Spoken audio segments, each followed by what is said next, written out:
ఒక్కసారి కొమ్మూరి గోల్డ్ కి కాల్ చేయండి. తాకట్లో ఉన్న మీ బంగారాన్ని విడిపించి మార్కెట్ ప్రైస్ కి వాళ్ళు కొనుక్కుని మిగతా డబ్బులు మీకు ఇచ్చేస్తారు. బంగారం కొనాలనుకునే వాళ్ళకి ఇప్పుడు ఒక్కటే భయం, ఈ రోజు కొనకపోతే రేపు ఇంకా ఎంత పెరుగుతుందో అని. ఎందుకంటే బంగారం వెండి ధరలు మళ్ళీ పరుగులు పెడుతున్నాయి. ముఖ్యంగా ఆగస్టు 1వ తేదీ నుంచి కూడా ఇప్పటి వరకు వచ్చిన పెరుగుదల చూస్తే మాత్రం నిజంగా మనం షాక్ అవ్వాల్సిందే. ఆగస్టు 1న తులం బంగారం ధర సుమారు 1,44,220 రూపాయలుగా ఉంటే ఆగస్టు 13 నాటికి అది 1,55,130కి చేరింది.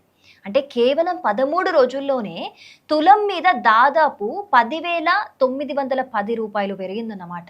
ఇక వెండి పరిస్థితి ఇంకా గట్టిగానే ఉందని చెప్పుకోవాలి.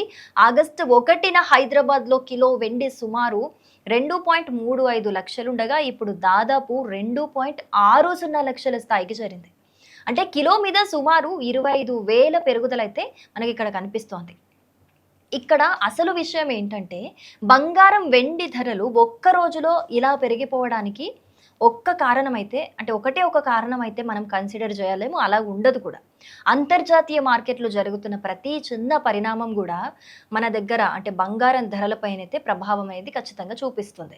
ఇటీవల అమెరికా ఇరాన్ మధ్య మళ్ళీ ఉద్రిక్తతలు పెరగడంతో ప్రపంచ మార్కెట్లో ఒక అనిశ్చితత పెరిగింది. ఇలాంటి సమయంలో ఇన్వెస్టర్లు ఎప్పుడూ కూడా సాధారణంగా స్టాక్స్ లాంటి రిస్క్ ఉన్న ఆస్తుల కంటే కూడా బంగారం లాంటి ఒక సేఫెస్ట్ ఇన్వెస్ట్మెంట్ వైపు అయితే మొగ్గు చూపిస్తారు. అందుకే భౌగోళిక రాజకీయ ఉద్రిక్తతలు పెరిగినప్పుడల్లా కూడా బంగారానికి డిమాండ్ పెరిగే అవకాశం అయితే చాలా ఎక్కువగా ఉంటుంది. అయితే యుద్ధ పరిస్థితుల్లో బంగారం ఎప్పుడు ఒకేలా పెరుగుతుందని అయితే మాత్రం మనం కన్ఫర్మ్ గా చెప్పలేము. జులైలో కూడా అమెరికా ఇరాన్ ఉద్రిక్తతల కారణంగా బంగారం ఒక్కసారి పెరిగి ఆ తర్వాత మళ్ళీ భారీగా తగ్గిన సందర్భాలు మనకి కనిపించాయి గతంలో. అంటే ఇప్పుడు మనం చూస్తున్న పెరుగుదల వెనుక కేవలం ఒక యుద్ధానికి సంబంధించిన భయమే కాదు, అమెరికా వడ్డీ రేట్లు కావచ్చు, డాలర్ కదలికలు కావచ్చు, ద్రవ్యోల్బణం కావచ్చు, అంతర్జాతీయ మార్కెట్ పరిస్థితులు, ఇలా చాలా అంశాలు కూడా కలిసి దాని మీద ఎఫెక్ట్ చూపిస్తున్నాయని అయితే చెప్పుకోవచ్చు. మరో ముఖ్యమైన విషయం ఏంటంటే అమెరికా ఫెడరల్ రిజర్వ్ జూలై 29న ఫెడ్ వడ్డీ రేట్లను 3.5 నుంచి 3.75% పరిధిలోనే కొనసాగించాలని అయితే, ఆ బార్డర్స్ లోనే కొనసాగించాలని అయితే నిర్ణయించింది. సో తాజాగా అమెరికా ద్రవ్యోల్బణం అంచనాల కంటే కూడా కొంత మెరుగ్గా రావడంతో సెప్టెంబర్లో వడ్డీ రేట్ల విషయంలో మార్కెట్లలో కొత్త అంచనాలు అయితే మొదలయ్యాయి. సో సాధారణంగా వడ్డీ రేట్లు తగ్గుతాయి అని అంచనాలు పెరిగితే బంగారం లాంటి వడ్డీ ఇవ్వని ఆస్తులకి డిమాండ్ అయితే పెరిగే అవకాశం చాలా ఎక్కువగా ఉంటుంది. ఇక వెండి గురించి మనం ప్రత్యేకంగా చెప్పుకోవాల్సిన పని లేదు. వెండిని కేవలం ఆభరణాల కోసం మాత్రమే ఉపయోగించరు. ఎలక్ట్రానిక్స్ కావచ్చు, సోలార్ ప్యానెల్స్ కావచ్చు, వివిధ పారిశ్రామిక అవసరాల్లో కూడా వెండికి బాగా డిమాండ్ ఉంటుంది. అందుకే పెట్టుబడి డిమాండ్తో పాటు పారిశ్రామిక డిమాండ్ కూడా పెరిగితే వెండి ధరల్లో వేగంగా ఆ ఫ్లక్చుయేషన్స్ అనేవి కనిపించే అవకాశం మనకు ఉంటుంది. అయితే ఇలాంటి పరిస్థితుల్లో చాలా మందికి వచ్చే ప్రశ్న ఒక్కటే, బంగారం ఇంకా ఎంత పెరగొచ్చు అని. సో గతంలోనే కొన్ని మార్కెట్ అంచనాలు 2026లో ఎంసీఎక్స్ బంగారం ధర 1.40 లక్షల నుంచి 1.45 లక్షల వరకు వెళ్ళొచ్చని చెప్పాయి. కానీ ఇప్పుడు ఆ స్థాయిని దాటి ధరలు ఇంకా పైకి కదులుతూ ఉన్నాయి. ఇక ముందు ముందు తులం బంగారం 1.60 లక్షల మార్కును కూడా దాటే అవకాశం ఉంది అని కొంతమంది బులియన్ మార్కెట్ నిపుణులు కూడా ఇప్పుడు అంచనా వేస్తున్నారు. కానీ ఇక్కడ ఒక విషయం మనం గుర్తుపెట్టుకోవాలి, ఇవి కేవలం అంచనాలు మాత్రమే.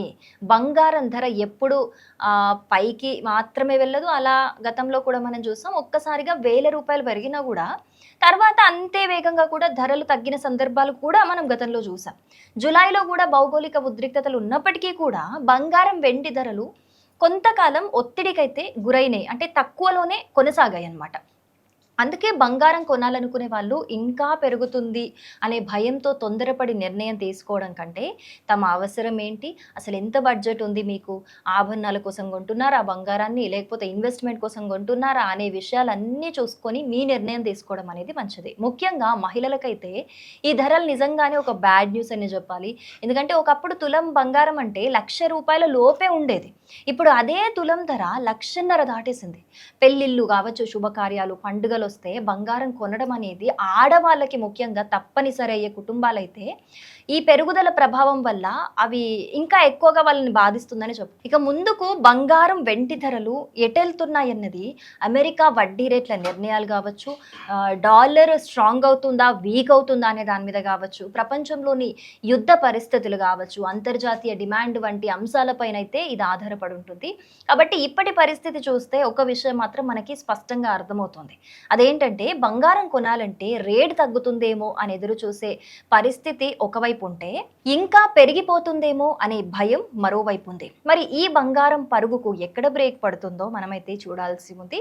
మరి ఇప్పుడు ప్రజెంట్ మీరు కొనాలనుకుంటే గనక మీకు అవసరం ఖచ్చితంగా ఇప్పుడు పెళ్ళుందో పండగుందో కొనాల్సిందే అనుకుంటే కొనండి, తప్పితే ఇన్వెస్ట్మెంట్ పర్పస్ అయితే ఇది కరెక్ట్ టైం కాకపోవచ్చు.